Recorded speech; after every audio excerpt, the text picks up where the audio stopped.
प्यारे साथियों,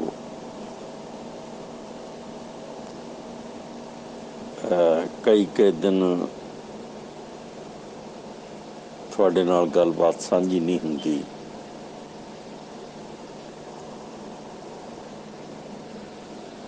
क्योंकि ਜਿਹੜੇ ਕੰਮ ਹੈ ਕਰਨ ਵਾਲੇ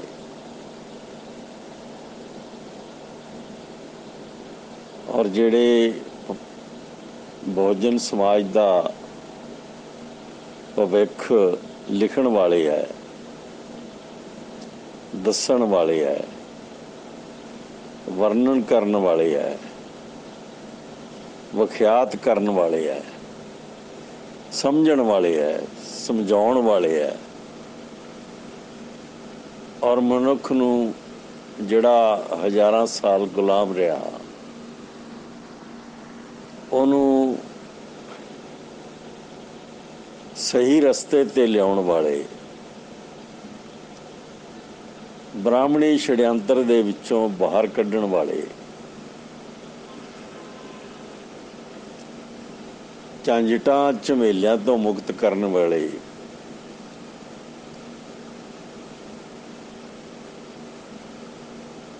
ਧਰਮਾਂ ਦੇ ਘਣ ਚੱਕਰ ਚੋਂ ਔਰ ਉਸਦੇ ਭੈਵ ਸਾਗਰ ਚੋਂ ਬਾਹਰ ਲਿਆਉਣ ਵਾਲੇ ਇੰਨੇ ਕੰਮ ਹੈ ਕਿ ਇੱਕ ਪੂਰਾ ਦਫ਼ਤਰ ਲੱਗਾ ਰਹੇ ਔਰ ਬੁੱਧੀਮਾਨ ਲੋਕ ਉਹਦੇ 'ਚ ਕੰਮ ਕਰਦੇ ਰਹਿਣ ਲਗਾਤਾਰ।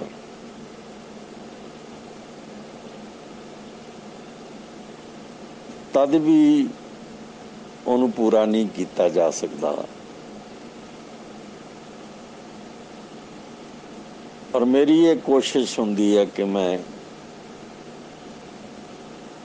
ਜਿੰਨਾ ਕਰ ਸਕਦਾ, ਜਿੰਨੀ ਸਮਰੱਥਾ ਮੇਰੇ 'ਚ ਬਣ ਸਕਦੀ ਹੈ ਉਹਨੂੰ ਮੈਂ ਬਣਾਵਾਂ ਔਰ ਫਿਰ ਉਹਨਾਂ ਹਾਲਤਾਂ ਦਾ ਜ਼ਿਕਰ ਕਰਾਂ ਜਿਹੜੇ ਬਹੁਜਨ ਸਮਾਜ ਨੂੰ ਜਾਤੀ ਪ੍ਰਣਾਲੀ 'ਚੋਂ ਮੁਕਤ ਕਰ ਸਕਣ,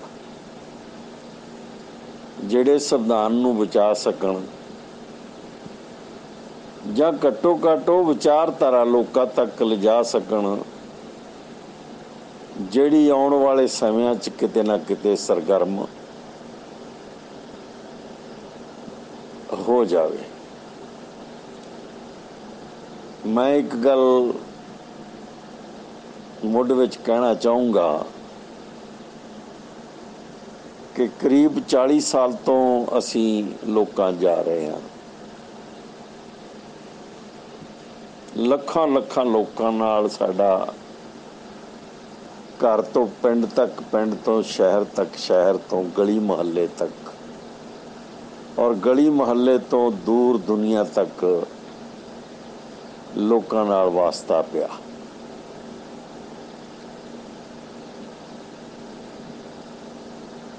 ਉਹਨਾਂ ਨੂੰ ਬਹੁਤ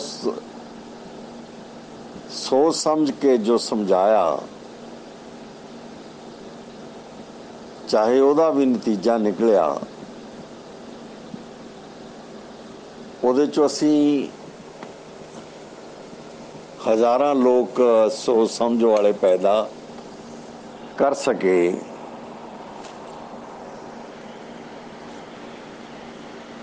ਪਰ ਕਿਸਾਨ ਜਿਹੜਾ ਹੈ, ਭਾਰਤ ਦਾ ਕਿਸਾਨ, ਚਾਹੇ ਛੋਟਾ ਹੈ ਚਾਹੇ ਵੱਡਾ ਹੈ, ਇਹਨੇ ਸਾਡੀ ਗੱਲ ਨਹੀਂ ਸੁਣੀ। ਕਿਸਾਨ ਆਪਣੇ ਆਪ ਨੂੰ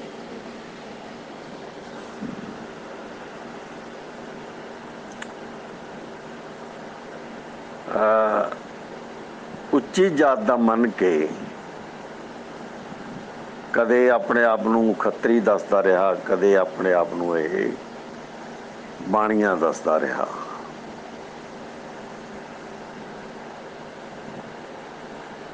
ਹੋਰ ਵੀ ਬਹੁਤ ਕੁਛ ਇਹਨਾਂ ਦੇ ਦਿਮਾਗ 'ਚ ਰਹੀ ਗੱਲ,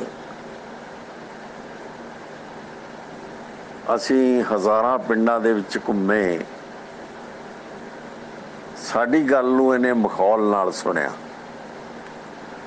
ਪੰਜਾਬੀ ਦੇ ਵਿੱਚ ਮੁਹਾਵਰਾ ਹੈ, ਮਖੌਲ ਦੀ ਘੱਗਰੀ ਸਮਝਣਾ। ਜਾਣੀ ਸਾਡੀ ਗੱਲ ਇਹਨੂੰ ਮਖੌਲ ਦੀ ਘੱਗਰੀ ਨਜ਼ਰ ਆਈ, ਔਰ ਇਹਦੇ ਦਿਮਾਗ 'ਚ ਇਹ ਗੱਲ ਰਹੀ ਕਿ ਥੱਲੜੇ ਸਮਾਜ ਦੇ ਲੋਕ ਇਸ ਕਾਬਲ ਨਹੀਂ ਕਿ ਇਹਨਾਂ ਦਾ ਦਿਮਾਗੀ ਤੌਰ ਤੇ ਮੁਕਾਬਲਾ ਕਰ ਸਕਣ। ਪਰ ਅਸੀਂ ਆਪਣੀ ਗੱਲ ਕਹਿੰਦੇ ਰਹੇ, ਕੋਈ ਨਾ ਕੋਈ ਸੁਣਦਾ ਵੀ ਰਿਹਾ। ਜੇ ਕੋਈ ਵਿੱਚ ਬੈਠ ਕੇ ਨਹੀਂ ਸੀ ਸੁਣਦਾ ਤਾਂ ਘਰੇ ਬੈਠ ਕੇ ਸੁਣਦਾ ਰਿਹਾ। ਔਰ ਅਸੀਂ 25-30 ਸਾਲ 35 ਸਾਲ ਲੱਗੇ ਰਹੇ, ਬੋਲਦੇ ਰਹੇ। ਸਾਡੀ ਆਵਾਜ਼ ਗਲੀਆਂ ਮੁਹੱਲਿਆਂ ਪਿੰਡਾਂ ਦੀਆਂ ਕੰਧਾਂ ਨਾਲ ਵੱਜਦੀ ਰਹੀ।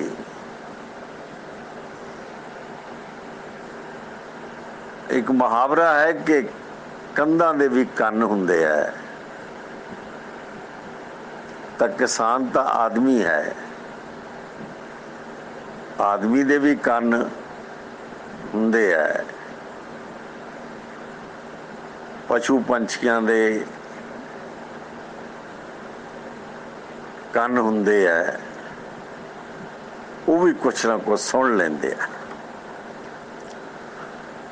ਤੇ ਆਦਮੀ ਸੁਣਦਾ ਵੀ ਹੈ, ਸੋਚਦਾ ਵੀ ਹੈ, ਸਮਝਦਾ ਵੀ ਹੈ, ਪ੍ਰਤੀਕਰਮ ਵੀ ਕਰਦਾ ਹੈ। ਤਾਂ ਕਿਸਾਨ ਦਾ ਪ੍ਰਤੀਕਰਮ ਸਾਡੇ ਵਾਸਤੇ ਕੋਈ ਜ਼ਿਆਦਾ ਅੱਛਾ ਨਹੀਂ ਰਿਹਾ ਕਦੀ।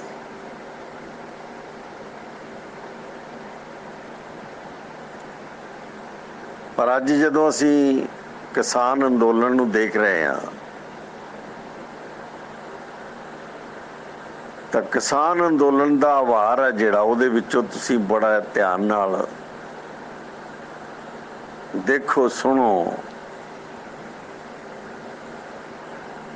ਤਾਂ ਤੁਹਾਨੂੰ ਨਜ਼ਰ ਆਏਗਾ ਕਿ ਸਾਡੀ ਉਹ 30-35 ਸਾਲ ਦੀ ਗੱਲਬਾਤ, ਅੰਬੇਡਕਰ ਮਿਸ਼ਨ ਦੀ ਗੱਲਬਾਤ, ਸੰਵਿਧਾਨ ਦੀ ਗੱਲਬਾਤ, ਹੋਰ ਮਹਾਂਪੁਰਸ਼ਾਂ ਦੀ ਗੱਲਬਾਤ, ਬੁੱਧ, ਕਬੀਰ, ਨਾਨਕ, ਇਹਨਾਂ ਦੀ ਗੱਲਬਾਤ ਅੱਜ ਉਹਨਾਂ ਦੇ ਮੂੰਹਾਂ ਤੋਂ ਸੁਣੀ ਜਾ ਸਕਦੀ ਹੈ। ਤਾਂ ਮੇਰਾ ਕਹਿਣ ਦਾ ਮਤਲਬ ਇਹ ਹੈ ਕਿ ਅਸੀਂ ਜਦੋਂ ਕੁਝ ਲਿਖਦੇ ਹਾਂ, ਬੋਲਦੇ ਹਾਂ, ਤੇ ਲਗਾਤਾਰ ਲਿਖਦੇ ਹਾਂ, ਲਗਾਤਾਰ ਬੋਲਦੇ ਹਾਂ, ਤੇ ਬਹੁਤ ਸਾਰੇ ਆਦਮੀ ਉਹਦੇ ਤੇ ਪਹਿਰਾ ਦਿੰਦੇ ਆ, ਤਾਂ ਕਿਸੇ ਨਾ ਕਿਸੇ ਦਿਨ ਕੰਧਾਂ ਵੀ ਬੋਲਣ ਲੱਗ ਪੈਂਦੇ ਆ। ਕਿਸਾਨ ਅੰਦੋਲਨ ਜਿਹੜਾ 6 ਮਹੀਨੇ ਪਹਿਲਾਂ ਅਵਾਰ 'ਚ ਆਇਆ, ਔਰ ਬਹੁਤ ਤੇਜ਼ੀ ਨਾਲ ਉਹ ਸਹੀ ਰਸਤੇ ਵੱਲ ਵਧਿਆ, ਤਾਂ ਮੈਂ ਮਹਿਸੂਸ ਕੀਤਾ ਕਿ ਅਸਲ ਵਿੱਚ ਕੰਧਾਂ ਬੋਲਣ ਲੱਗ ਪਿਆ।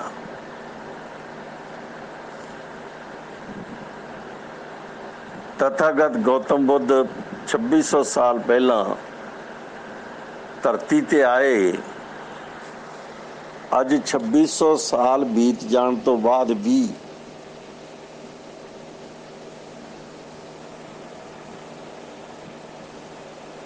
ਔਰ ਉਹਨਾਂ ਦੇ ਬਣਾਏ ਢਾਂਚੇ ਨੂੰ ਤਬਾਹ ਕਰਨ ਦੇ, ਤਬਾਹ ਹੋ ਜਾਣ ਦੇ ਬਾਅਦ ਵੀ, ਸਿੰਧੂ ਘਾਟੀ ਦੀਆਂ ਤਬਾਹੀਆਂ ਤੋਂ ਬਾਅਦ ਵੀ ਅਸੀਂ ਹਜ਼ਾਰਾਂ ਸਾਲ ਬਾਅਦ ਉਹ ਕਹਾਣੀ ਪੜ੍ਹ ਰਹੇ ਹਾਂ, ਦੇਖ ਰਹੇ ਹਾਂ, ਸੁਣ ਰਹੇ ਹਾਂ ਔਰ ਉਹਦੇ ਵਿੱਚੋਂ ਆਪਣੇ ਆਪ ਨੂੰ, ਆਪਣੀ ਹੋਂਦ ਨੂੰ ਤਸੱਵਰ ਕਰ ਰਹੇ ਹਾਂ। ਇਹ ਸਾਰੀਆਂ ਗੱਲਾਂ ਜਦੋਂ ਦਿਮਾਗ 'ਚ ਆਉਂਦੀਆਂ ਤਾਂ ਇਹ ਸਮਝ ਬਣਦੀ ਆ ਕਿ ਸਾਨੂੰ ਇਤਿਹਾਸ ਦੀਆਂ, ਮਨੁੱਖੀ ਇਤਿਹਾਸ ਦੀਆਂ ਜਾਂ ਸਾਡੇ ਬਹੁਜਨ ਸਮਾਜ ਦੇ ਇਤਿਹਾਸ ਦੀਆਂ ਗੱਲਾਂ ਨੂੰ ਕਦੇ ਭੁੱਲਣਾ ਨਹੀਂ ਚਾਹੀਦਾ। ਬ੍ਰਾਹਮਣ ਨੇ ਕਦੋਂ ਗ੍ਰੰਥ ਲਿਖੇ, ਕਦੋਂ ਨਹੀਂ ਲਿਖੇ, ਉਹ ਤਾਂ 10,000 20,000 ਸਾਲ ਵੀ ਕਹਿ ਦਿੰਦਾ ਹੈ।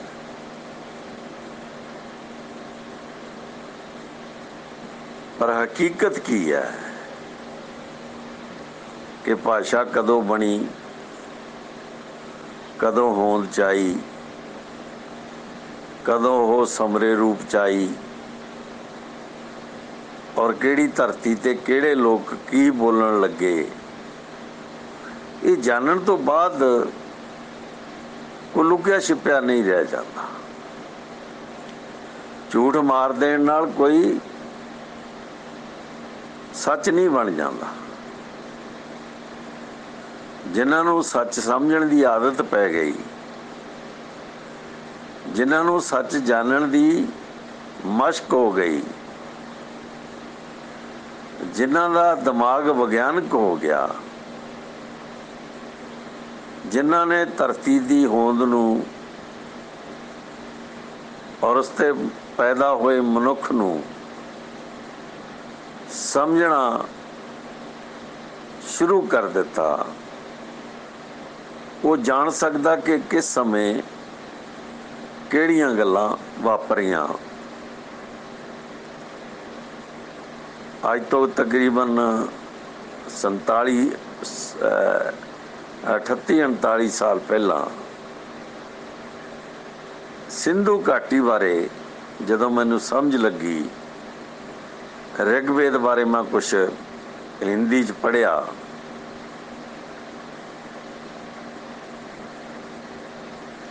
ਤਾਂ ਮੈਨੂੰ ਆਪਣੇ ਆਪ ਮਹਿਸੂਸ ਹੋਇਆ ਕਿ ਇਹ ਮੇਰੇ ਪੁਰਖਿਆਂ ਦੀ ਧਰਤੀ ਹੈ।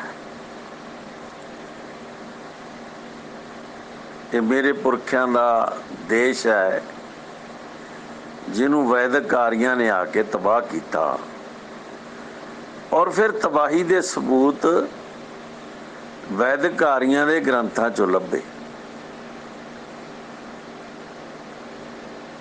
ਚਾਹੇ ਉਹ ਯੂਰੇਸ਼ੀਅਨ ਸੀ, ਚਾਹੇ ਉਹ ਪਾਣੀ ਰਾਹੀਂ ਆਏ, ਚਾਹੇ ਉਹ ਸੁੱਕੇ ਰਸਤੇ ਆਏ, ਚਾਹੇ ਉਹ ਈਰਾਨ 'ਚੋਂ ਆਏ, ਚਾਹੇ ਉਹ ਕਾਲਾ ਸਾਗਰ ਤੋਂ ਆਏ, ਉਹ ਜਿੱਧਰੋਂ ਵੀ ਆਏ, ਉਹਨਾਂ ਨੇ ਆ ਕੇ ਇੱਥੇ ਕਿਸ ਤਰ੍ਹਾਂ ਦਾ ਮਾਹੌਲ ਸਿਰਜਿਆ, ਇਸ ਧਰਤੀ ਨੂੰ ਕਿਸ ਤਰ੍ਹਾਂ ਤਬਾਹ ਕੀਤਾ, ਔਰ ਕਿਸ ਤਰ੍ਹਾਂ ਸਾਡੇ ਪੁਰਖਿਆਂ ਦਾ ਸੱਭਿਆਚਾਰ ਇਹਨਾਂ ਨੇ ਮਲਿਆ ਮਿਟ ਕੀਤਾ, ਇਹ ਸਮਝਣਾ ਸਾਡੇ ਵੱਸ ਦਾ ਹੋ ਗਿਆ। ਜਮਾਤਾਂ ਪੜ੍ਹਨ ਨਾਲ ਅਕਲ ਨਹੀਂ ਆ ਜਾਂਦੀ। ਮੈਂ ਇਹ ਹਜ਼ਾਰਾਂ ਵਾਰ ਬੋਲ ਚੁੱਕਾ ਹਾਂ ਕਿ ਕਿਸੇ ਦੇ ਡਿਗਰੀ ਲੈਣ ਨਾਲ, ਕਿਸੇ ਦੇ PhD ਕਰਨ ਨਾਲ, ਕਿਸੇ ਦੇ ਇਤਿਹਾਸ ਦੀਆਂ ਜਿਹੜੀਆਂ ਡਿਗਰੀਆਂ ਲੈਣ ਨਾਲ ਜਾਂ ਇਤਿਹਾਸ ਲਿਖਣ ਨਾਲ ਵੀ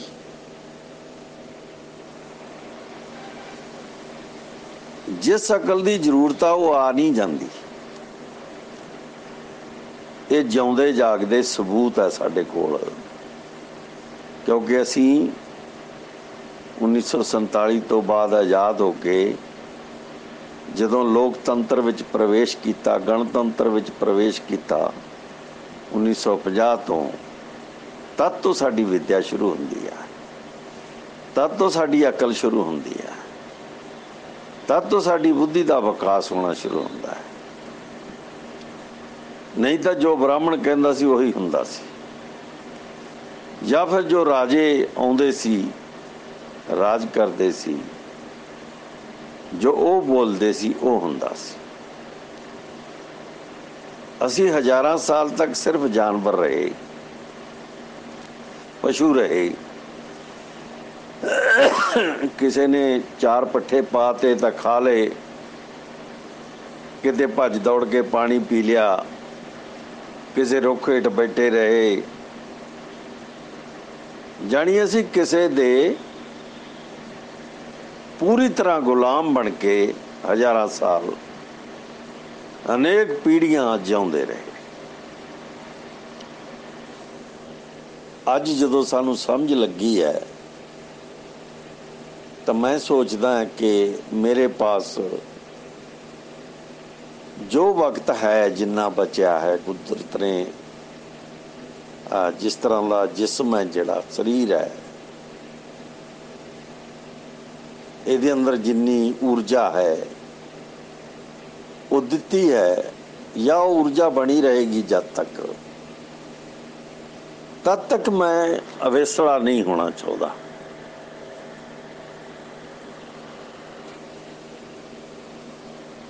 ਵੱਡੀਆਂ ਰਚਨਾਵਾਂ ਕਰਨਾ ਇੱਕ ਪਾਸੇ ਕੰਮ ਚੱਲ ਰਿਹਾ,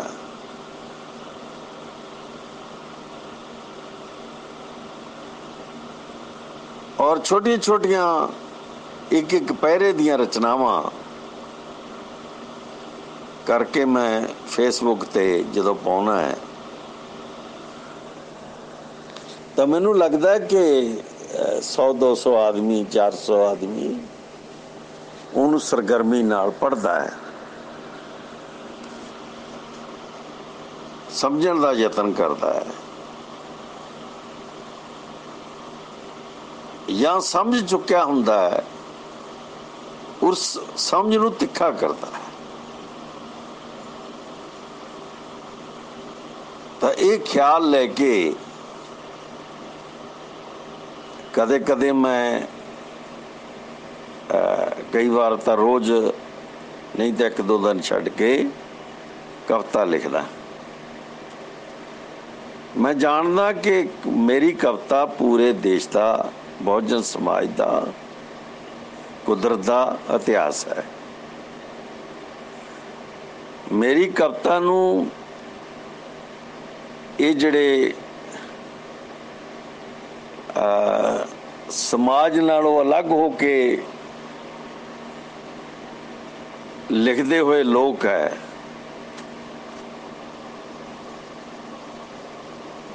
ਜਿਹੜੇ ਖਾ ਪੀ ਕੇ 2 ਘੁੱਟ ਲਾ ਕੇ ਜਾਂ ਛੋਟੀ ਮਹਿਫਲ ਸਜਾ ਕੇ ਗੀਤ ਕਵਿਤਾਵਾਂ ਦੀ ਗੱਲ ਕਰਦੇ ਆ, ਸ਼ਾਇਦ ਇਹ ਉਹਨਾਂ ਦੇ ਸਮਝ 'ਚ ਆਉਣ ਵਾਲੀ ਗੱਲ ਨਹੀਂ ਹੁੰਦੀ। ਪਰ ਇੱਕ ਸਧਾਰਨ 5ਵੀਂ ਪਾਸ ਆਦਮੀ ਜਦੋਂ ਮੈਨੂੰ ਸੁਣਦਾ ਹੈ ਜਾਂ ਪੜ੍ਹਦਾ ਹੈ ਤਾਂ ਮੇਰੀ ਗੱਲ ਨੂੰ ਸਿੰਧੂ ਘਾਟੀ ਤੋਂ ਲੈ ਕੇ ਅੱਜ ਤੱਕ ਆਸਾਨੀ ਨਾਲ ਸਮਝਦਾ ਹੈ। ਉਹ ਸੰਵਿਧਾਨ ਨੂੰ ਵੀ ਸਮਝਦਾ ਹੈ, ਅੰਬੇਡਕਰ ਨੂੰ ਵੀ ਸਮਝਦਾ ਹੈ, ਉਹ ਬੁੱਧ ਨੂੰ ਵੀ ਜਾਣਦਾ ਹੈ, ਕਬੀਰ ਨੂੰ ਵੀ ਜਾਣਦਾ ਹੈ, ਰਵਿਦਾਸ ਨੂੰ ਵੀ ਜਾਣਦਾ ਹੈ, ਨਾਨਕ ਨੂੰ ਵੀ ਜਾਣਦਾ ਹੈ। ਜਿੰਨੇ ਪੁਰਖੇ ਸਾਡੇ ਹੋਏ ਆ ਉਹਨਾਂ ਨੂੰ ਅੱਜ ਉਹ ਜਾਣਨ ਲੱਗ ਗਿਆ। ਕੋਈ 32-33 ਸਾਲ ਪਹਿਲਾਂ ਮੈਂ ਆਪਣੇ ਸਾਥੀਆਂ ਨਾਲ ਗੱਲਬਾਤ ਕੀਤੀ ਕਿ ਸਾਨੂੰ ਤਸਵੀਰ ਕਲਚਰ ਪੈਦਾ ਕਰਨਾ ਚਾਹੀਦਾ, ਤਸਵੀਰ ਦਾ ਸੱਭਿਆਚਾਰ ਅਸੀਂ ਪੈਦਾ ਕਰਨ ਵਾਸਤੇ ਬਾਬਾ ਸਾਹਿਬ ਡਾਕਟਰ ਅੰਬੇਡਕਰ ਦਾ ਕੈਲੰਡਰ ਕੱਢਿਆ। ਫਿਰ ਅਸੀਂ ਹੌਲੀ ਹੌਲੀ ਹੋਰ ਕੈਲੰਡਰ ਕੱਢੇ, ਪਰ ਅਸੀਂ ਬਾਮ ਸਾਹਿਬ ਦੇ ਮਾਧਿਅਮ ਤੋਂ ਸਾਲ ਭਰ ਦੇ ਕੈਲੰਡਰ ਕੱਢੇ, ਔਰ ਹੌਲੀ ਹੌਲੀ ਜਿੰਨੇ ਮਹਾਂਪੁਰਸ਼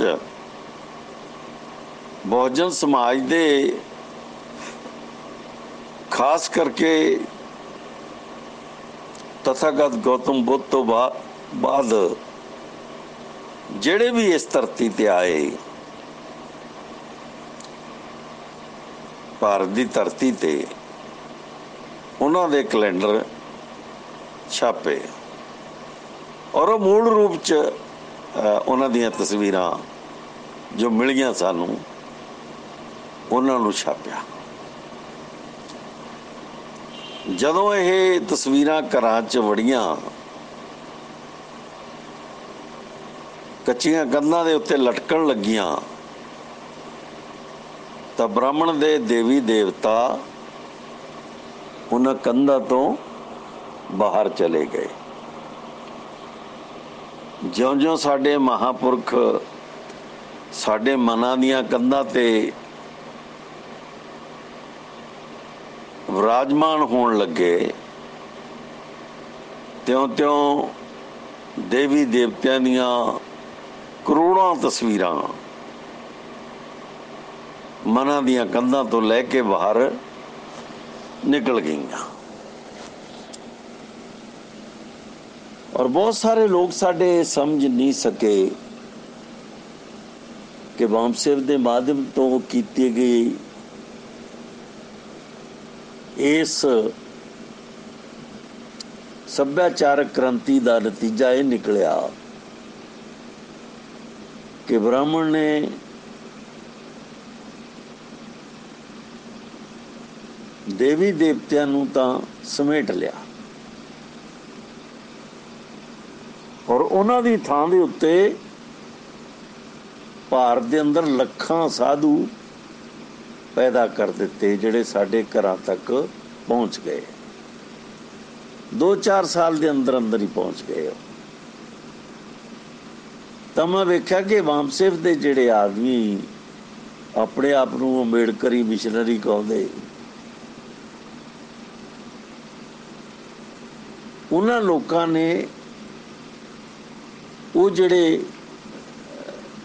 ਬ੍ਰਾਹਮਣੀ ਧਾਰਾ ਦੇ ਅੰਦਰੋਂ ਨਿਕਲੇ ਸਾਧੂ ਸੰਤ ਹੈ ਪੂਰੇ ਦੇਸ਼ 'ਚ, ਜਿਹੜੇ 25 ਲੱਖ ਤੋਂ ਉੱਤੇ ਅੱਜ,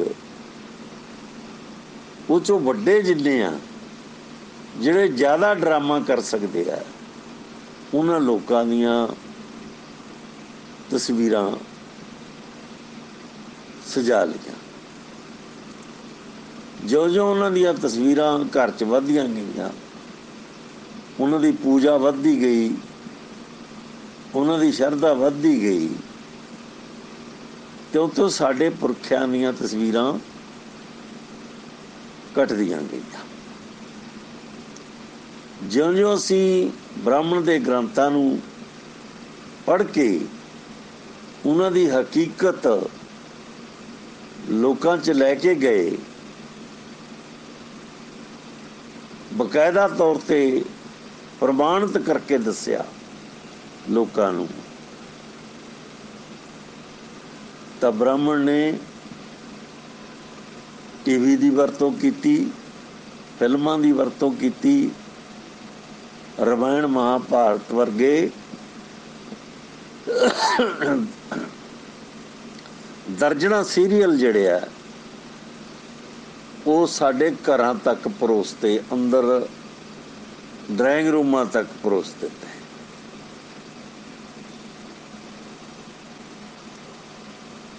ਔਰ ਜਿਹੜੇ ਲੋਕਾਂ ਦਾ ਵਿਸ਼ਵਾਸ ਇਹੋ ਜਿਹਾ ਨਹੀਂ ਸੀ, ਉਹਨਾਂ ਵਾਸਤੇ ਇੱਕ ਹੋਰ ਬੜਾ ਵੱਡਾ ਛੜਯੰਤਰ ਰਚਿਆ ਗਿਆ, ਜਿਹੜਾ ਕ੍ਰਿਕਟ ਦੀ ਖੇਡ ਦਾ ਜਿਹੜਾ ਛੜਯੰਤਰ ਹੈ ਉਹ ਲਿਆਂਦਾ ਗਿਆ। ਉਹ 5, 10, 15 ਆਦਮੀ ਭਾਰਤ 'ਚੋਂ ਭਾਲੇ ਜਾਂਦੇ, ਉਹਨਾਂ ਨੂੰ ਮੀਡੀਆ ਬਹੁਤ ਉਭਾਰਦਾ, ਤੇ ਸਾਡੇ ਦਫ਼ਤਰਾਂ 'ਚ ਬੈਠੇ ਲੋਕ, ਦੁਕਾਨਾਂ 'ਚ ਬੈਠੇ ਲੋਕ, ਘਰਾਂ 'ਚ ਬੈਠੇ ਬੱਚੇ, ਕਾਲਜਾਂ 'ਚ ਪੜ੍ਹਦੇ ਵੱਡੀਆਂ ਜਮਾਤਾਂ ਦੇ ਵਿਦਿਆਰਥੀ ਤੇ ਅਧਿਆਪਕ, ਇਹ ਸਾਰਾ ਭਾਰਤ 15 ਬੰਦਿਆਂ ਦੀ ਖੇਡ ਵੇਖਦਾ। ਇੰਨੀ ਬੁਰੀ ਤਰ੍ਹਾਂ ਦਿਮਾਗੀ ਤੌਰ ਤੇ ਪਛੜ ਗਿਆ ਕਿ ਉਹਨੂੰ ਹੋਰ ਕੁਝ ਨਜ਼ਰ ਹੀ ਨਹੀਂ ਸੀ ਆਇਆ। ਜਿਵੇਂ ਰਮਾਇਣ ਮਹਾਭਾਰਤ ਨੇ ਭਾਰਤ ਦੇ ਲੋਕਾਂ ਨੂੰ ਆਪਣੇ ਵੱਲ ਖਿੱਚਿਆ, ਬੱਚਿਆਂ ਤੋਂ ਲੈ ਕੇ ਬੁੱਢਿਆਂ ਤੱਕ, ਪੜ੍ਹਿਆਂ ਤੋਂ ਅਨਪੜ੍ਹ ਤੱਕ ਸਭ ਨੂੰ ਆਪਣੇ ਨਾਲ ਜੋੜਿਆ, ਇਸੇ ਤਰ੍ਹਾਂ ਕ੍ਰਿਕਟ ਦੀ ਖੇਡ ਨੇ ਸਾਨੂੰ ਦੂਜੇ ਕੰਮਾਂ ਤੋਂ ਲਾਂਭੇ ਕਰਕੇ ਆਪਣੇ ਨਾਲ ਜੋੜ ਲਿਆ। ਦਫ਼ਤਰਾਂ ਦੇ ਵਿੱਚ ਮੈਂ ਵੇਖਦਾ ਕਿ ਲੋਕ ਰੇਡੀਓ ਲੈ ਕੇ ਆਉਂਦੇ ਨਾਲ ਔਰ ਚੀਕਾਂ ਮਾਰਦੇ। ਕੋਈ ਆਦਮੀ, ਪਤਾ ਨਹੀਂ ਮੈਨੂੰ ਤਾਂ ਉਹ ਕੀ ਕਰਦੇ ਸੀ ਕੀ ਨਹੀਂ ਕਰਦੇ ਸੀ, ਤਾਂ ਉਹ ਚੀਕਾਂ ਤੋਂ ਪਤਾ ਲੱਗਦਾ ਸੀ ਕਿ ਕੋਈ ਸਾਡੇ ਆਦਮੀ ਨੇ ਕੋਈ ਕਿਤੇ ਨਾ ਕਿਤੇ ਉਹ ਜਿਹੜੀ ਹੈ ਖੁੱਦੋ ਖੁੰਡੀ ਦੀ ਖੇਡ ਹੈ ਉਹਦੇ 'ਚ ਟੋਲਾ ਲਾਤਾ। ਕਿਸੇ ਨੇ ਛਿੱਕਾ ਲਾਤਾ, ਕਿਸੇ ਨੇ ਚੌਕਾ ਲਾਤਾ, ਕਿਸੇ ਨੇ ਇੱਕ ਲਾਤਾ, ਕਿਸੇ ਨੇ ਜਿਹੜੀ ਉਹ ਪਾਸੇ ਖੜੀ ਹੁੰਦੀ ਸੋਟੀ ਜੀ, ਵਿਕਟ ਸ਼ਾਇਦ ਕੁਛ ਇਸ ਤਰ੍ਹਾਂ ਦਾ ਨਾਂ ਹੁੰਦਾ, ਉਹ ਸੁੱਟਤੀ। ਕੋਈ ਅੰਦਰ ਜਾ ਰਿਹਾ, ਕੋਈ ਬਾਹਰ ਜਾ ਰਿਹਾ। 10-15 ਆਦਮੀ ਪੂਰੀ ਦੁਨੀਆ ਨੂੰ ਲਪੇਟ ਕੇ ਤੁਰਦੇ ਰਹੇ। ਉਹਨੇ ਸਾਡੀ ਬਹੁਤ ਤਬਾਹੀ ਕੀਤੀ, ਸਾਡੀ ਮਾਨਸਿਕਤਾ ਦੀ ਤਬਾਹੀ ਕੀਤੀ। ਖਾਸ ਕਰਕੇ ਸ਼ੂਦਰ ਲਾਣਾ ਜਿਹੜਾ, ਤੇ ਦਫ਼ਤਰਾਂ 'ਚ ਬੈਠੇ ਬਾਬੂ ਤਾਂ ਕੀ, ਜਿਹੜੇ IAS ਅਫਸਰ ਤੱਕ, ਕਿਉਂਕਿ ਮੇਰਾ ਵਾਹ ਪਿਆ ਇਹਨਾਂ ਨਾਲ, ਸਾਰਿਆਂ ਨਾਲ। ਮੈਂ ਦੇ ਕਮਲੇ ਹੋ ਗਏ ਇਹਨਾਂ ਨੇ ਉਹ ਖੇਡਾਂ ਦੇਖੀਆਂ। ਇਹਦਾ ਮਤਲਬ ਹੈ ਕਿ ਦੇਸ਼ ਨੂੰ ਤਬਾਹ ਕਰਨ ਵਾਲਾ ਸਾਰਾ ਸਿਸਟਮ ਲਾਗੂ ਹੋਇਆ। ਔਰ ਉਸੇ ਦੌਰ ਦੇ ਵਿੱਚ 84 ਦਾ ਇਹ ਪਿੰਡਰਾਂਵਾਲਾ ਕਾਂਡ ਜਿਹੜਾ, ਜਿਹਨੂੰ ਕਹਿੰਦੇ ਅਸੀਂ 84 ਦਾ ਕਾਂਡ, ਜਿਹਨੂੰ ਪਿੰਡਰਾਂਵਾਲੇ ਨਾਲ ਜੋੜ ਕੇ ਗੁਰਦੁਆਰਿਆਂ ਤੇ ਦਰਬਾਰ ਸਾਹਿਬ ਤੇ ਹਮਲੇ ਕੀਤੇ ਗਏ, ਜਾਂ ਸਿੱਖਾਂ ਨੇ ਹੀ ਕਰਵਾਏ। ਉਹ ਇੰਦਰਾ ਗਾਂਧੀ ਨੇ ਕੀਤੇ ਪਰ ਸਿੱਖਾਂ ਨੇ ਹੀ ਕਰਵਾਏ।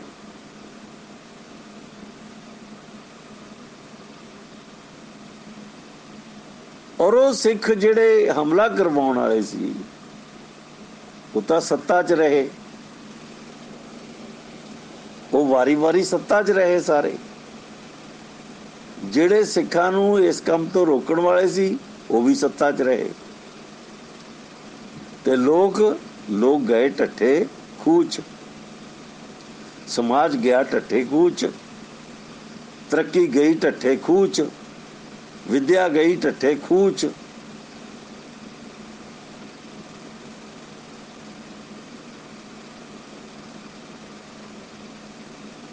ਇਸੇ ਤਰ੍ਹਾਂ ਜਦੋਂ ਮੈਂ ਕਾਲਜ ਗਿਆ ਤਾਂ ਉਸ ਦੌਰ ਦੇ ਵਿੱਚ ਕਾਮਰੇਡਾਂ ਦਾ ਜ਼ੋਰ ਕਾਲਜਾਂ ਦੇ ਵਿੱਚ ਬਹੁਤ ਸੀ। ਤਰ੍ਹਾਂ ਤਰ੍ਹਾਂ ਦੇ ਕਾਮਰੇਡ ਮੈਂ ਆਪਣੀ ਜ਼ਿੰਦਗੀ 'ਚ ਵੇਖੇ। ਬਹੁਤਿਆਂ ਨਾਲ ਮੇਰਾ ਆਪਦਾ ਨੇੜਤਾ ਵੀ ਬਣੀ ਰਹੀ, ਤੇ ਮੈਂ ਉਹਦੇ 'ਚੋਂ ਕੀ ਦੇਖਿਆ ਕਿ ਕਾਲਜ ਬੰਦ ਕਰਾਉਣ ਵਾਸਤੇ ਹਰ ਤੀਜੇ ਚੌਥੇ ਦਿਨ ਕੋਈ ਨਾ ਕੋਈ ਲੀਡਰ, ਕਾਮਰੇਡ ਲੀਡਰ ਪਹੁੰਚ ਜਾਂਦਾ, ਮੁਰਦਾਬਾਦ ਦੇ 2 ਨਾਅਰੇ ਲਾਉਂਦਾ, ਮੁੰਡੇ ਆ ਕੇ ਇਕੱਠੇ ਹੁੰਦੇ, ਉਹਨਾਂ ਨੂੰ ਕਹਿੰਦਾ ਹੜਤਾਲ, ਅੱਜ ਇੰਨੇ ਦਿਨ ਹੜਤਾਲ ਚੱਲੇਗੀ, ਫਲਾਨੀ ਗੱਲ ਦੇ ਖਿਲਾਫ ਹੜਤਾਲ ਚੱਲੇਗੀ। ਤਾਂ ਉਸੇ ਵੇਲੇ ਹੀ ਮਾਮਾ ਮਰ ਗਿਆ, ਮਾਮੀ ਰੰਡੀ ਕਰ ਗਿਆ, ਇਹ ਸ਼ੁਰੂ ਹੋ ਜਾਂਦਾ ਤੇ ਸਾਡੀਆਂ ਜਮਾਤਾਂ ਬੰਦ ਹੋ ਜਾਂਦੀਆਂ। ਅਸੀਂ ਐਡੇ ਗਧੇ ਸੀ हजारां साल दे गधे बना के रखे गए। सानू ये समझ ना लगती कि कहानी की है। असी भी मगर खड़े, मामा मर गया मामी रंडी कर गया, मुर्दाबाद मुर्दाबाद हाय हाय करते रहते। इहदे नाल की होया कि जिहड़े गरीब बच्चे सरकारी कॉलेजां च पढ़न गए पिंडां चों, जानी 1950 तो बाद जिहड़े बच्चे कालजां दे विच पिंडां दे विचों गरीब बच्चे पढ़न गए, चाहे वो किसान सी, चाहे वो पछड़े दलित सी, जिहड़े भी गए, वो लगभग सरकारी कॉलेजां दे विच मोटे रूप दे विच 80% बच्चे सी। मेरे कॉलेज दे विच 90% तो ज़्यादा ये पेंडू बच्चे सी। जब मैं चंडीगढ़ कॉलेजां दे विच गया तो उत्थे तगड़े घरां दे लोग बच्चे जिहड़े आ वो पढ़दे सी। कोई सिखां दे बच्चे पढ़दे सी, कोई जट्टां दे बच्चे पढ़दे सी। गरीब बच्चे घटते गए, शहरां जाके गरीब बच्चे घटते गए, पर पेंडू कॉलेजां दे विच इन्हां दी गिणती वधदी गई। इन्हां नूं घट्टो घट 20 साल, जो मैनू याद आ चंगी तरह, कि 20 साल इन्हां नूं मुर्दाबाद मुर्दाबाद करदियां लंघ गए। ਜਿਹੜੇ ਬੱਚਿਆਂ ਨੇ 60-70%, 80% ਨੰਬਰ ਲੈਣੇ ਸੀ, ਉਹ 40-45-50 ਤੇ ਰੁਕ ਜਾਂਦੇ ਸੀ। ਔਰ ਉਹਨਾਂ ਨੂੰ ਕਦੇ ਕੋਈ ਸਮਝ ਨਹੀਂ ਲੱਗੀ ਕਿ ਮੁਰਦਾਬਾਦ ਕੀ ਹੈ, ਇਹ ਮੁਰਦਾਬਾਦ ਕਿਉਂ ਹੈ, ਇਹਦਾ ਦੇਸ਼ ਨਾਲ ਕੀ ਤਾਲੁਕ ਹੈ, ਇਹਦਾ ਸੰਵਿਧਾਨ ਨਾਲ ਕੀ ਤਾਲੁਕ ਹੈ, ਇਹਦਾ ਹਜ਼ਾਰਾਂ ਸਾਲ ਦੀ ਗੁਲਾਮੀ ਨਾਲ ਕੀ ਤਾਲੁਕ ਹੈ। इस गल की समझ अज तक भी शायद उन्होंने नहीं है। फिर असी नौकरी लगे चंडीगढ़ में, कुछ साल नौकरी की, मैनू मौका मिलया चंगी नौकरियां करन दा, तो मैं मतलब वो मान नहीं सकिया। बहुत पढ़ लिख के भी मैं मान नहीं सकिया उन्होंने गल्लां नूं। उस वेले तक मैनू कोई समझ नहीं सी ज़्यादा, पर अच्छी पढ़ाई करके नौकरी अच्छी मिलती रही। तो मेरे दफ्तर के बिल्कुल सामने खाली थां है।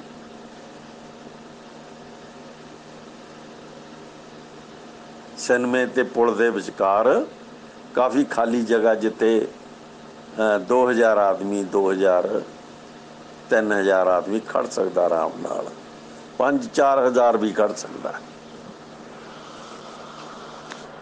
बस उत्थे भी एक दिन गुजरदा, 2 दिन गुजरते, 4 दिन गुजरते, तो कोई ना कोई टोला, चाहे कामरेडां दा, चाहे कांग्रेसियां दा, चाहे हो कोई एटक सीटू, इस तरह दी जथेबंदियां दा, ट्रेड यूनियनां दा कोई ना कोई टोला आउंदा, और वो खाली थां ते आके जद नारे मार लगदा, तो आले दुआले 17 सैक्टर के दफ्तरां च इन्नी तेजी नाल गल फैलदी कि 15 मिनट के अंदर अंदर उत्थे 2-3 हज़ार आदमी पहुंच जाता।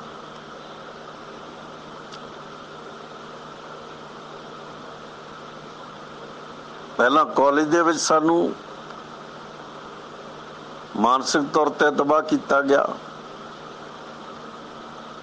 फिर रामायण ते महाभारत सीरीयल चला के सालां बधी सानू नपुंसक बनाया गया। फिर क्रिकेट के वास्ते 15 बच्चे तैयार करके पूरा भारत फाहे टंग के रखिया।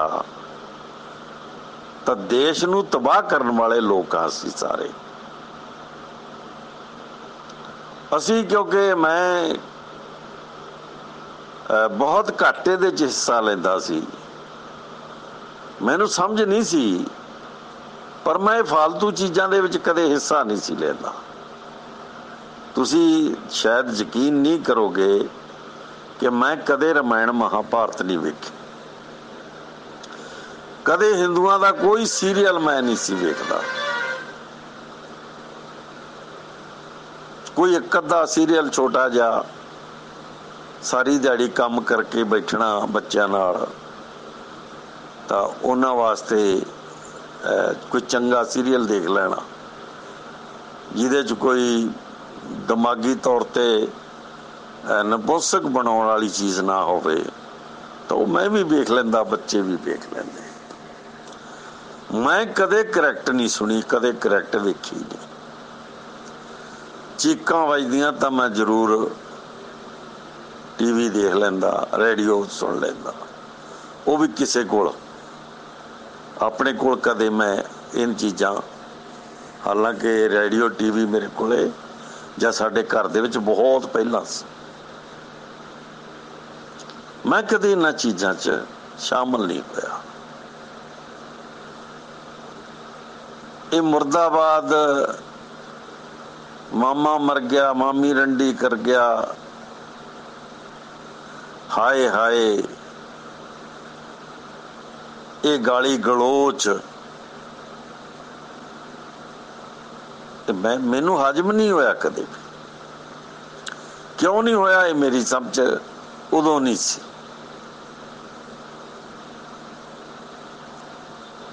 ਇਹ ਮੇਰੀ ਸਮਝ ਤੋਂ ਬਾਹਰ ਸੀ ਉਸ ਵੇਲੇ, ਮੇਰੀ ਨਹੀਂ ਬਾਕੀਆਂ ਦੀ ਵੀ ਸਮਝ ਤੋਂ ਬਾਹਰ ਸੀ ਉਸ ਵੇਲੇ। ਕਰੈਕਟ ਤੋਂ ਮੈਂ ਅਲਰਜੀ ਸੀ, ਮੈਨੂੰ ਕਰੈਕਟ ਤੋਂ, ਸੀਰੀਅਲਾਂ ਤੋਂ ਵੀ ਅਲਰਜੀ ਸੀ ਮੈਨੂੰ। ਕਰੈਕਟ ਨੇ ਪੂਰੇ ਭਾਰਤ ਦੀਆਂ ਖੇਡਾਂ ਤਬਾਹ ਕਰਤੀਆਂ, ਜਿਹਦੇ 'ਚ ਪੇਂਡੂ ਬੱਚੇ ਸ਼ਾਮਲ ਹੁੰਦੇ ਸੀ। ਅਸੀਂ ਜਿਹਦੇ 'ਚ ਖੇਡਦੇ, ਮੇਰਾ ਖਿਆਲ ਮੈਨੂੰ ਬਹੁਤ ਅੱਛੀ ਤਰ੍ਹਾਂ ਯਾਦ ਹੈ ਕਿ ਸਾਡੀਆਂ ਖੇਡਾਂ 8-10 ਜਿਹੜੀਆਂ ਬਹੁਤ ਮਸ਼ਹੂਰ ਖੇਡਾਂ ਸਾਡੀਆਂ ਬੱਚਿਆਂ ਨੇ, ਕਬੱਡੀ ਵਗੈਰਾ, ਘੋਲ ਹੋ ਗਿਆ, ਕਬੱਡੀ ਹੋ ਗਈ, ਲੱਲੀ ਖੇਡਣਾ ਹੋ ਗਿਆ, ਗੁੱਲੀ ਡੰਡਾ ਹੋ ਗਿਆ, ਤਾਂ ਇਸ ਤਰ੍ਹਾਂ ਦੀਆਂ ਜਿਹੜੀਆਂ ਖੇਡਾਂ ਸੀ ਸਾਡੀਆਂ, ਜਿਹਦੇ 'ਚ ਸਾਰੇ ਪਿੰਡ ਦੇ ਬੱਚੇ ਜਿਹੜੇ ਆ ਉਹ ਭਾਗੀਦਾਰ ਹੁੰਦੇ ਸੀ, ਇਹ ਸਭ ਖਤਮ ਹੋ ਗਿਆ। ਜਾਣੀ ਕਰੈਕਟ ਜਿਹੜਾ ਕਲਚਰ ਹੈ, ਇਹ ਸ਼ਹਿਰ ਦਾ ਕਲਚਰ ਜਿਹੜਾ ਸੀ,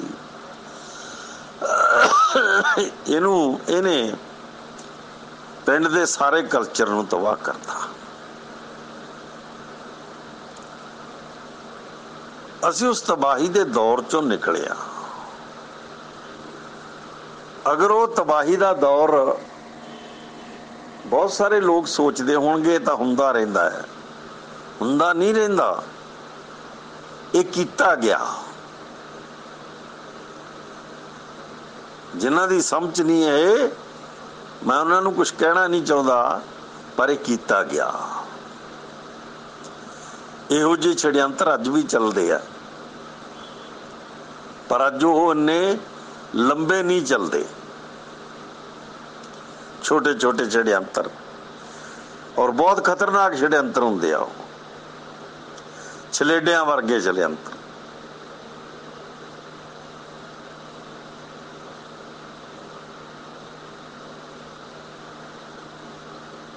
ਅਗਰ ਅਸੀਂ ਇਹ ਕਹਾਣੀ,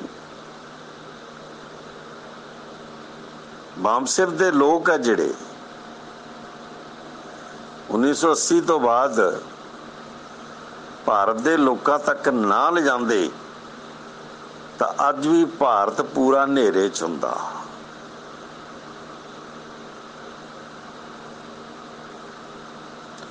ਜਿਹੜੀਆਂ ਕਲਾਸਾਂ ਮੈਂ ਪਿੰਡਾਂ 'ਚ ਲਿਆ ਕਰਦਾ ਸੀ, ਅੱਜ ਉਹ ਕਲਾਸਾਂ ਸੰਸਦ ਵਿੱਚ ਲੱਗਦੀਆਂ।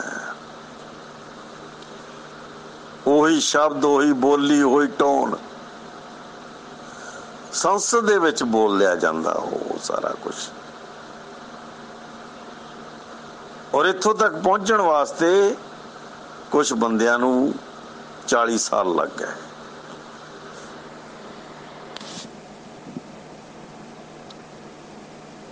एक कांग्रेस का प्रधान सी जिन्हें एक दिन बहस दे विच इत्थों तक कहा कि तुसी बाबा साहब नूं विदेशी समझदे आ, गदार समझदे आ। विदेशी तो तुसी है जिहड़े बाहरों आए आ, असी मूल निवासी आ। एक कांग्रेस का प्रधान सी जिन्हें पहली बार संसद दे विच एडी वड्डी गल बोली। सन्नाटा छा गया। ਜਿਹੜੇ लोग ये समझते सी भी इन्हां नूं इन्नी समझ नहीं आई अजे तक, उन्हां लोकां दा खून खड़ो गया।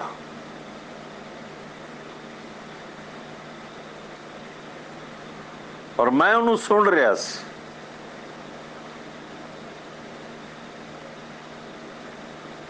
उस तो बाद भी बहुत कुछ सुनिया।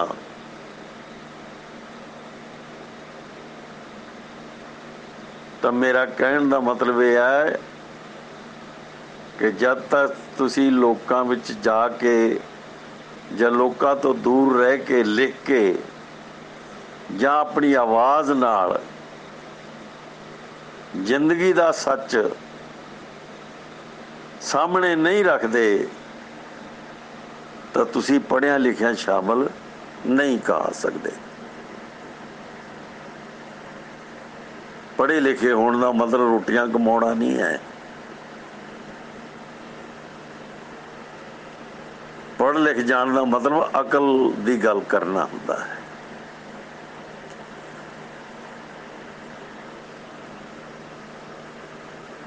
अज मैं इस हद तक पहुंच गया कि मैनू इस तरह लगता कि जिवें धर्म आ जिहड़े जां ईश्वर है, इन्हें भी बहुत तबाह किया भारत नूं। संविधान नूं तबाह करन च धर्मां दा बहुत हत्थ है, उन्हां धर्मां नाल जुड़े हुए लोकां दा बहुत हत्थ है। जिहड़े किसान अंदोलन दे विच अज लोग लखां जा रहे आ, इन्हां लोकां ने शायद ही कदे संविधान का जिक्र किया होवे। शायद ही इन्हां नूं कदे पता लग्या होवे कि संविधान की किस धारा च की लिखिया होया। शायद ही ये जान सके होण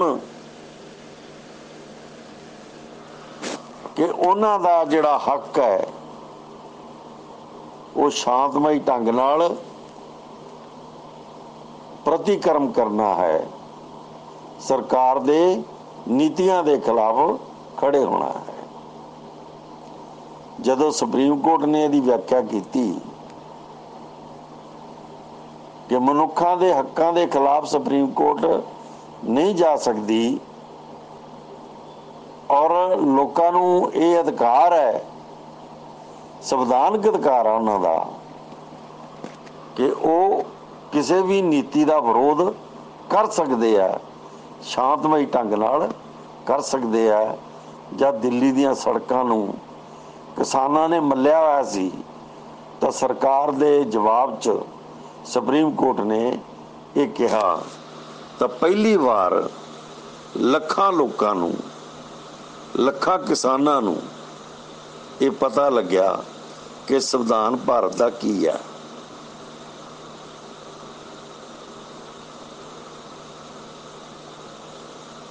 और मैं ये निके निके नुकते जदों उठाउणा है, चाहे वो वार्तक रूप च होण, एक पैरे च होण, चाहे वो कविता के रूप च होण, चाहे मेरी आवाज़ दे विच होण, जां दूसरे मेरे साथी जिहड़े बामसिर दे ਪੂਰੇ ਦੇਸ਼ 'ਚ ਕੰਮ ਕਰ ਰਹੇ ਆ, ਉਹਨਾਂ ਦੀ ਆਵਾਜ਼ 'ਚ ਹੋਣ, ਉਹਨਾਂ ਦੀ ਲਿਖਤ 'ਚ ਹੋਣ, ਤਾਂ ਉਹਨੂੰ ਜਦੋਂ ਲੋਕਾਂ ਦੇ ਸਾਹਮਣੇ ਰੱਖਣ ਵਾਸਤੇ ਪਹਿਲਾਂ ਸਾਡੇ ਕੋਲ ਕੋਈ ਸਾਧਨ ਨਹੀਂ ਸੀ।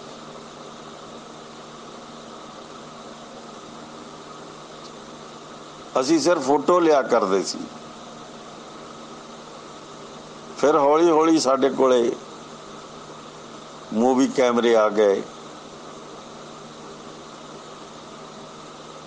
ਮੂਵੀ ਕੈਮਰੇ ਵੀ ਬਦਲਦੇ ਗਏ ਔਰ ਅੱਜ ਅਸੀਂ ਇੱਕ ਐਸਾ ਸਾਧਨ, ਮੈਂ ਬੋਲ ਰਿਹਾ ਹਾਂ, ਮੇਰੇ ਹੱਥ ਦੇ ਵਿੱਚ 4-5 ਇੰਚੀ ਦਾ ਇਹ ਮੋਬਾਈਲ ਹੈ ਔਰ ਮੇਰੀ ਆਵਾਜ਼ ਨਾਲ ਦੀ ਨਾਲ ਪਤਾ ਨਹੀਂ ਕਿਸ ਦੇਸ਼ 'ਚ ਕੌਣ ਸੁਣ ਰਿਹਾ ਹੈ।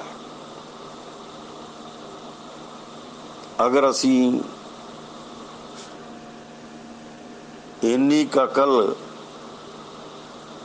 ਸਿੱਖ ਲਈ ਹੁੰਦੀ ਕਿ ਸਾਡੇ ਕੋਲੇ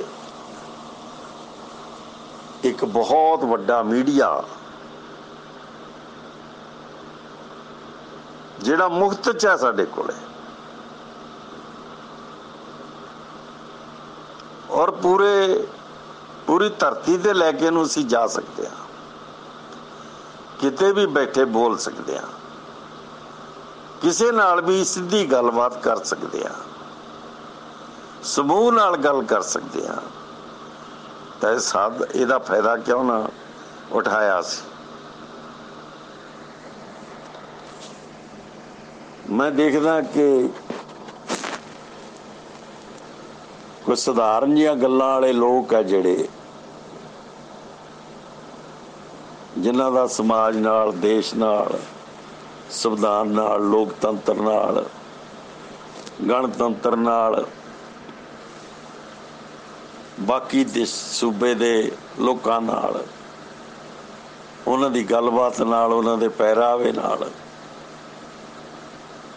ਬਹੁਤਾ ਜ਼ਿਆਦਾ ਤਲਕ ਨਹੀਂ ਰਹਿੰਦਾ।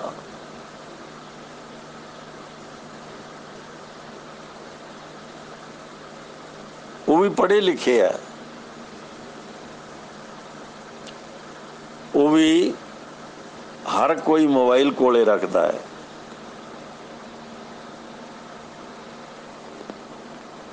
ਪਰ ਉਸ ਦੀ ਵਰਤੋਂ ਕੀ ਕਰਦਾ ਹੈ? ਸਵਾਲ ਇਹ ਹੈ ਕਿ ਇਹਦੀ ਵਰਤੋਂ ਕੀ ਕਰਦਾ। ਜਿੰਨੇ ਸਕੂਲਾਂ ਦੇ ਬੱਚੇ ਆ, ਇਹਨਾਂ ਨੂੰ ਮੋਬਾਈਲ ਦਿੱਤੇ ਗਏ ਆ। ਅਨਪੜ੍ਹ ਆਦਮੀ ਕੋਲ ਵੀ ਮੋਬਾਈਲ ਹੈ। ਚਲੋ ਗਰੀਬ ਆਦਮੀ ਹੈ, ਸਿਰਫ ਆਵਾਜ਼ ਸੁਣਨ ਵਾਸਤੇ, ਖਬਰਸਾਰ ਪੁੱਛਣ ਦੱਸਣ ਵਾਸਤੇ ਉਹਦੇ ਕੋਲ ਵੀ ਇਹ ਸਾਧਨ ਹੈ, ਪਰ ਆਮ ਨਹੀਂ ਆ। ਆਮ ਤਾਂ ਇਹ ਸਕਰੀਨ ਵਾਲਾ ਸਾਧਨ ਹੈ ਸਭ ਕੋਲੇ। ਮੈਂ ਹੁਣੇ ਬਹੁਤ ਵੱਡੀਆਂ ਖਬਰਾਂ ਭਾਰਤ ਦੀਆਂ ਸੁਣ ਰਿਹਾ ਸੀ ਕਿ ਭਾਰਤ ਦਾ ਸੰਵਿਧਾਨ ਇੰਨਾ ਵੀ ਗਿਆ ਗੁਜ਼ਰਿਆ ਨਹੀਂ ਹੋਇਆ ਜੀ ਕਿ ਇਹ ਤੋਂ ਬਚ ਕੇ ਛੇਤੀ ਕੀਤੇ ਕੋਈ ਨਿਕਲ ਸਕਦਾ ਹੈ। ਸ਼ੰਭੂ ਕੁਮਾਰ ਸਿੰਘ ਸਾਡੇ ਪੱਤਰਕਾਰ ਹੈ, ਬੜੇ ਪਿਆਰੇ ਪੱਤਰਕਾਰ ਸਾਡੇ। ਰਵੀਸ਼ ਹੈ, ਦੁਆ ਹੈ, ਵਿਨੋਦ ਦੁਆ, ਫਿਰ ਉਸ ਤੋਂ ਬਾਅਦ ਇਹ ਚੌਧਰੀ ਹੈ, ਸੰਦੀਪ ਚੌਧਰੀ। ਇੱਕ ਲੜਕੀ ਹੈ ਮੁਸਲਮਾਨ, ਔਰ ਉਸਦੇ ਨਾਲ ਸ਼ਰਮਾ ਹੈ, ਪ੍ਰਸੰਨ ਬਾਜਪਾਈ ਹੈ, ਅਜੀਤ ਅੰਜਮ ਹੈ।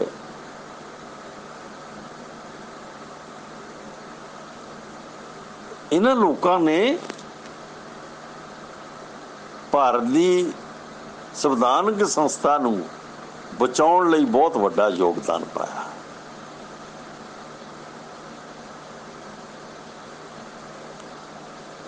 ਮੈਂ ਅਕਸਰ ਇਹਨਾਂ ਚੋਂ ਕਿਸੇ ਨਾ ਕਿਸੇ ਨੂੰ ਲਗਾਤਾਰ ਸੁਣਦਾ ਰਹਿਣਾ।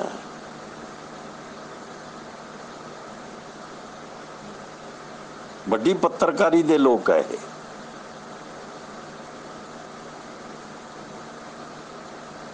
ਸ਼ੰਭੂ ਕੁਮਾਰ ਸਿੰਘ ਬਹੁਜਨ ਸਮਾਜ ਦਾ ਪੱਤਰਕਾਰ ਹੈ, ਸਮਰਪਿਤ ਪੱਤਰਕਾਰ, ਜਿਹਦੀ ਕਹਾਣੀ ਇੱਕ ਛੋਟੇ ਜਿਹੇ ਘਰ ਤੋਂ ਸ਼ੁਰੂ ਹੋ ਕੇ ਦਿੱਲੀ ਤੱਕ ਜਾਂਦੀ ਹੈ।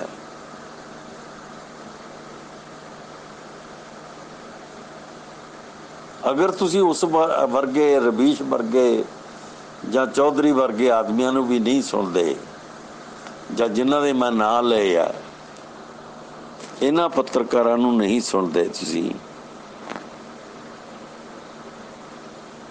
ਤਾਂ ਫਿਰ ਰੋਟੀਆਂ ਕਮਾਉਣਾ ਤੇ ਖਾਣਾ ਇਹ ਤਾਂ ਪਸ਼ੂ ਵੀ ਕਰ ਰਿਹਾ। ਪਸ਼ੂ ਵੀ ਇੱਧਰ ਉੱਧਰ ਦੌੜਦਾ, ਪੱਠੇ ਭਾਲਦਾ ਹੈ, ਕਿਤੇ ਨਾ ਕਿਤੇ ਹਰਾ ਭਾਲਦਾ ਹੈ, ਸ਼ੇਰ ਸ਼ਿਕਾਰ ਭਾਲਦਾ ਹੈ, ਛੋਟੇ ਜਾਨਵਰ ਸ਼ਿਕਾਰ ਭਾਲਦੇ ਆ। ਹਰ ਆਦਮੀ ਆਪਣੀ ਦੌੜ 'ਚ ਹੈ, ਔਰ ਖਾਣ ਪੀਣ ਤੋਂ ਬਾਅਦ ਉਹਦੀ ਕਹਾਣੀ ਖਤਮ ਹੋ ਜਾਂਦੀ ਹੈ। ਪਰ ਆਦਮੀ ਤਾਂ ਬਹੁਤ ਵੱਡੀ ਚੀਜ਼ ਹੈ। ਆਦਮੀ ਤਾਂ ਖੁਦਾ ਹੈ। ਆਦਮੀ ਦਾ ਕੋਈ ਖੁਦਾ ਨਹੀਂ ਹੈ। ਆਦਮੀ ਤੋਂ ਉੱਤੇ ਕੋਈ ਖੁਦਾ ਨਹੀਂ ਹੈ।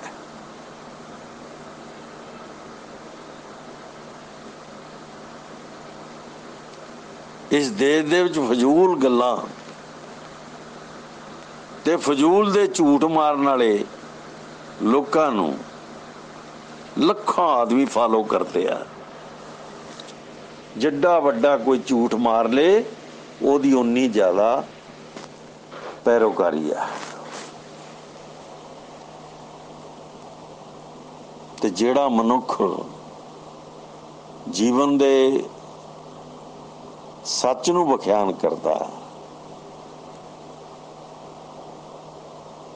ਜਿਹੜਾ ਸੰਵਿਧਾਨ ਨੂੰ ਪਿਆਰ ਕਰਦਾ ਹੈ, ਲੋਕਤੰਤਰ ਨੂੰ ਪਿਆਰ ਕਰਦਾ ਹੈ, ਦੇਸ਼ ਦੇ ਰਾਜਨੀਤਿਕ ਢਾਂਚੇ ਨੂੰ, ਜਿਹੜਾ ਢਾਂਚਾ ਉਸਾਰਨ ਵਾਸਤੇ ਸੰਵਿਧਾਨ ਲਿਖਿਆ ਗਿਆ, ਉਹਨੂੰ ਪਿਆਰ ਕਰਦਾ ਹੈ, ਆਪਣੇ ਲੋਕਾਂ ਨੂੰ ਪਿਆਰ ਕਰਦਾ ਹੈ, ਉਹਨਾਂ ਦੀ ਬਰਾਬਰੀ, ਭਾਈਚਾਰਾ ਤੇ ਆਜ਼ਾਦੀ ਨੂੰ ਪਿਆਰ ਕਰਦਾ ਹੈ, ਉਸ ਆਦਮੀ ਨੂੰ ਸੁਣ ਕੇ ਕੋਈ ਰਾਜੀ ਨਹੀਂ ਹੈ। ਹੁਣ ਕੋਈ 10-20 ਆਦਮੀ ਉਹਦੇ ਗਰੁੱਪ ਦੇ ਸੁਣਦੇ ਆ ਤੇ ਕਹਾਣੀ ਖਤਮ ਹੋ ਜਾਂਦੀ ਹੈ।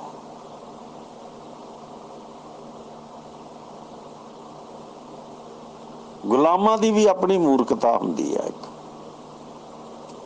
ਗੁਲਾਮਾਂ ਦੀਆਂ ਆਪਣੀਆਂ ਆਦਤਾਂ ਹੁੰਦੀਆਂ। ਅਗਰ ਉਹ ਆਪਣੀਆਂ ਆਦਤਾਂ ਛੱਡ ਦੇਣ ਤਾਂ ਗੁਲਾਮੀ ਖਤਮ ਹੋ ਜਾਂਦੀ ਹੈ। ਮੈਂ ਇੱਕ ਗੱਲ ਜ਼ਰੂਰ ਸਮਝਦਾ ਹਾਂ ਕਿ ਅੱਜ ਗੁਲਾਮੀ ਤੋੜਨ ਵਾਸਤੇ ਹਥਿਆਰਾਂ ਦੀ ਕੋਈ ਜ਼ਰੂਰਤ ਨਹੀਂ ਹੈ। ਗੁਲਾਮੀ ਤੋੜਨ ਵਾਸਤੇ ਤੁਸੀਂ ਆਪਣੇ ਆਪ ਨੂੰ ਬਦਲ ਲਓ ਬਸ। ਜਿਸ ਚੀਜ਼ ਨੇ ਤੁਹਾਨੂੰ ਤਬਾਹ ਕੀਤਾ ਹੈ ਉਹਨੂੰ ਛੱਡ ਦਿਓ, ਹਮੇਸ਼ਾ ਲਈ ਛੱਡ ਦਿਓ। ਪਰ ਇਸ ਤਾਂ ਚੁੰਬੜੇ ਹੋਏ ਲੋਕਾਂ ਨੂੰ, ਇਹ ਸਾਰਾ ਭਾਰਤ ਹੈ ਜਿਹੜਾ, ਇਹਦੇ ਚੋਂ 50-60 ਕਰੋੜ ਲੋਕ ਤਾਂ ਸਾਧਾਂ ਨੂੰ ਚੁੰਬੜੇ ਹੋਏ ਆ।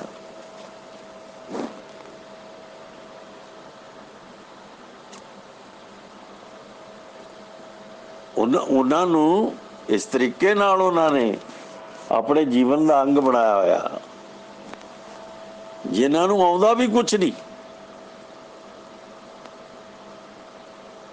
ਜਿਨ੍ਹਾਂ ਕੋਲ ਜ਼ਿਆਦਾ ਗਪੌੜਾ ਹੈ,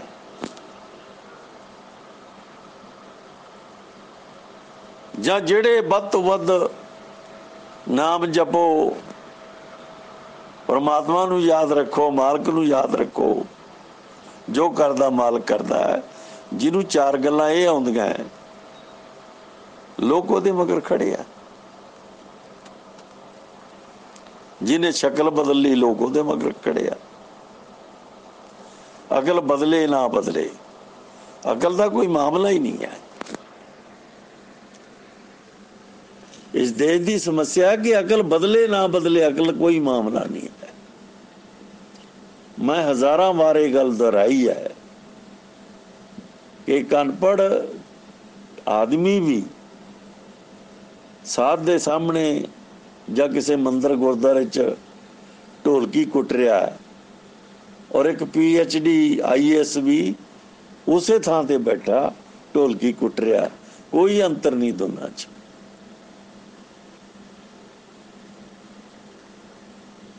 ਅਕਲ ਦਾ ਕੋਈ ਅੰਤਰ ਨਹੀਂ ਹੈ, ਸ਼ਕਲ ਦਾ ਅੰਤਰ ਹੈ, ਨਾਂ ਦਾ ਅੰਤਰ ਹੈ। ਇੱਕ ਪ੍ਰਚਾਰ ਦਾ ਅੰਤਰ ਹੈ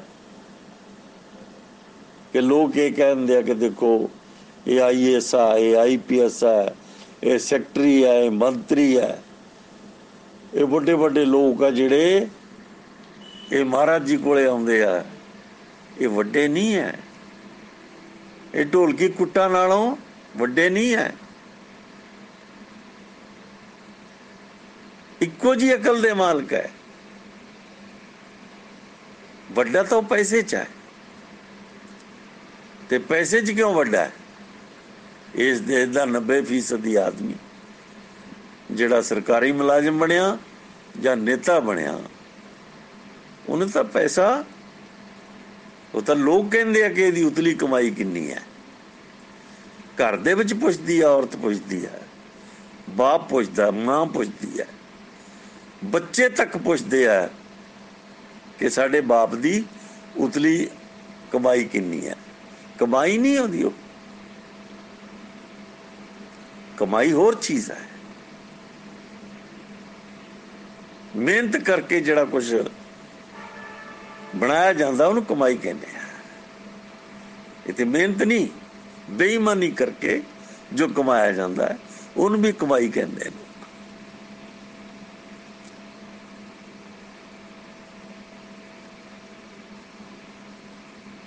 ਇੱਕ ਆਦਮੀ 13,000 ਕਰੋੜ ਰੁਪਇਆ ਉਹਨੇ ਬਿਆਨ ਦਿੱਤਾ ਹੈ ਇੰਗਲੈਂਡ ਦੇ ਵਿੱਚ, ਕੋਰਟ ਦੇ ਵਿੱਚ, ਕਿ 13,000 ਕਰੋੜ ਰੁਪਇਆ ਜਿਹੜੇ ਭਾਰਤ ਦੇ ਨੇਤਾ ਹੈ ਵੱਡੇ, ਉਹ ਖਾ ਗਏ, ਬਾਕੀ ਉਹਦੇ ਕੋਲ ਰਹੇਗਾ। ਇੱਕ ਆਦਮੀ ਦੀ ਕਹਾਣੀ ਹੈ। ਬਾਕੀ ਕਿੰਨੇ ਹਜ਼ਾਰ ਕਰੋੜ, ਕਿੰਨੇ ਲੱਖ ਕਰੋੜ ਕਿੱਧਰ ਗਿਆ, ਕੌਣ ਖਾ ਗਿਆ, ਇਹ ਤਾਂ ਅੱਲਾ ਜਾਣੇ।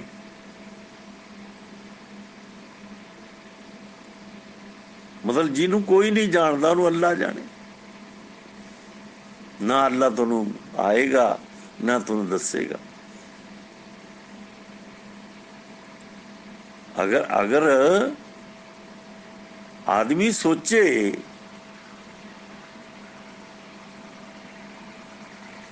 ਵੀ ਉਤਲਾ ਕਿਉਂ ਜਾਣਦਾ ਹੈ,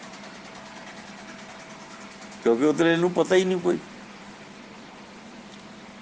ਅਗਰ ਉਤਲਾ ਜਾਣਦਾ ਹੋਵੇ ਤਾਂ ਗਿੱਚੀਓਂ ਫੜ ਲਵੇ ਨਾਲ ਦੀ ਨਾਲ।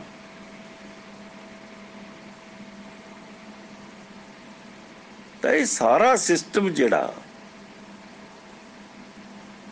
ਬਣਿਆ ਹੈ, ਅਗਰ ਤੁਸੀਂ ਇਹਦੀ ਗੱਲ ਸੁਣਦੇ ਨਹੀਂ, ਸਮਝਦੇ ਨਹੀਂ, ਪੜ੍ਹਦੇ ਨਹੀਂ, ਬੋਲਦੇ ਨਹੀਂ, ਕਤਾਰਬੰਦੀ ਨਹੀਂ ਕਰਦੇ, ਤੁਹਾਡੇ ਪੜ੍ਹਨ ਦਾ ਤੇ ਨਾ ਪੜ੍ਹਨ ਦਾ ਕੀ ਅੰਤਰ ਹੈ? ਕੋਈ ਅੰਤਰ ਨਹੀਂ ਹੈ, ਕੋਈ ਫਰਕ ਨਹੀਂ ਹੈ। ਇਸੇ ਕਰਕੇ ਦੇਸ਼ ਨਹੀਂ ਬਦਲ ਰਿਹਾ, ਇਸੇ ਕਰਕੇ ਇੱਥੇ ਨਿੱਤ ਝੂਠ ਚੱਲਦੇ ਆ, ਛੜਿਅੰਤਰ ਚੱਲਦੇ ਆ। ਇਹਨਾਂ ਸ਼ਬਦਾਂ ਨਾਲ ਹੀ ਮੈਂ ਗੱਲ ਸਮਾਪਤ ਕਰਦਾ ਹਾਂ। ਜੈ ਭੀਮ, ਜੈ ਭਾਰਤ, ਨਮੋ ਬੁੱਧਾ।